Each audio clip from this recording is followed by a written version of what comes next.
internet exploded with shocking headlines. Did 300 South Korean workers really get detained at a Hyundai plant in the United States? The story spread like wildfire, with social media feeds and news tickers lighting up across the globe. But what's the real story behind these viral claims? Let's dig deeper and separate fact from fiction. First, let's break down what's actually happening. When a story like this goes viral, it's easy to get swept up in the drama. But before we jump to conclusions, it's important to look at the facts, check the sources, and see what's really being reported. So stay tuned as we uncover the truth behind the headlines and reveal what's really going on at the Hyundai plant. In the past few days, a wave of sensational headlines swept across the internet, all claiming that 300 South Korean workers were detained at a Hyundai factory in the United States. The story was picked up by blogs, social media influencers, and even some international news outlets, fueling speculation and concern. The story sounded dramatic, almost cinematic, but when you look closer, there's no official evidence to back it up. No credible news agency has published verifiable details, and the original sources seem to be little more than rumors and unverified posts. We checked with all the major players involved, South Korean authorities, U.S. officials, and Hyundai itself.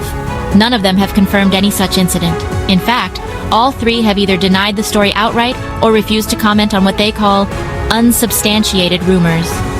There have been no official news reports, no government statements, and no credible sources supporting the idea that these workers were detained or that Seoul announced their release. The silence from all sides speaks volumes. So where did this story come from? What sparked the buzz and sent the internet into a frenzy? It appears to have started with a single unverified post on social media, which was quickly picked up and amplified by others. As more people shared the story, it snowballed into a full-blown rumor, with each retelling adding new, unconfirmed details. This is a classic example of how misinformation can spread rapidly online, especially when it involves big names like Hyundai and sensitive topics like international relations.